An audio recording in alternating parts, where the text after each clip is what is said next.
श्रीमद्भगवद्गीதை प्रथमोऽध्यायः 21 श्लोकम्। अर्जुनोवाच सेनयोरुपयोर्मध्ये रथं स्थापयमेच्युत यावदेधानिरीक्षेकं योतु कामानवस्थितान् कैर्मया शकयोद्धव्यम् अस्मिन् रणसमुद्यमे योत्स्यमानानवेक्षेकं ययेतत्र समागताः धार्तराष्ट्रस्य दुर्बुद्धेः युद्धे प्रियचिकेशवः सञ्जयोवाच एवमुक्तो कृषिकेशः कुटाकेशेन भारत सेनयोरुपयोर्मध्ये स्थापयित्वा रथोत्तमम् भीष्मद्रोणप्रमुखतः सर्वेषां च महीक्षिताम् उवाच पार्थ पश्यैतान् समवेदान् गुरूनिति तत्र पश्य स्थितान् पार्थक पितॄनदपितामहान्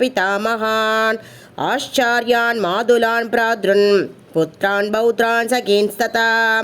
स्वशुरान् सुकृतश्चैव सेनयोरुपयोरपि तान् समीक्षय स कौन्तेयः सर्वान् बन्धून् अवस्थितान् कृपया परया आविष्टो विशूदन्निदमब्रवीत्। अर्जुन उवाच दृष्ट्वेमं स्वजनं कृष्ण युयुत्सं सभुमस्थितं सीदन्ति मम गात्राणि मुखं च परिशुष्यते वेपदुच्च शरीरे मे रोमकर्षच्च जायते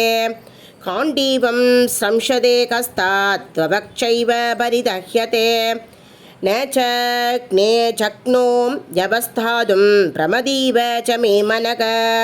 निमित्तानि च पश्यामि विपरीतानि केशव न च श्रेयो अनुपश्यामि हत्वा स्वजनमागवे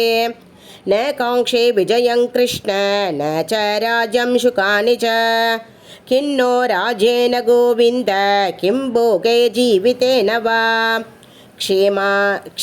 येषामर्थे काङ्क्षितनः राज्यं भोगाशुकानि च त इमे अवस्थिता युद्धे प्राणान् त्यक्त्वा धनानि च आचार्या पितरपुत्राः तथैव च पितामहाः मातुला श्वशुरा पौत्राः शाला सम्बन्धिनस्तथा एतान् हन्तुमिच्छामि क्नदोऽपि मधुसूदन अभित्रैलोक्यराज्यस्य हेतु किं नो मही कृते निगत्य धार्तराष्ट्रान्नः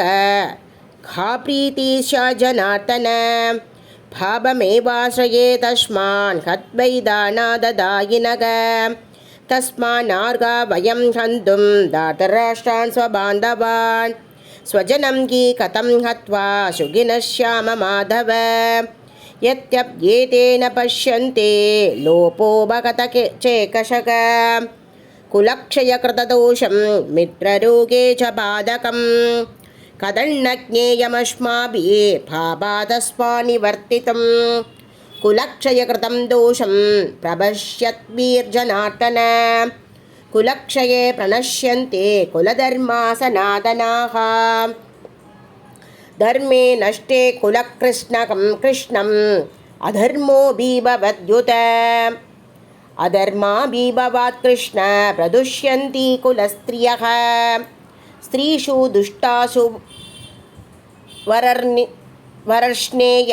जायते वर्णशङ्करः शङ्करो नरकायैव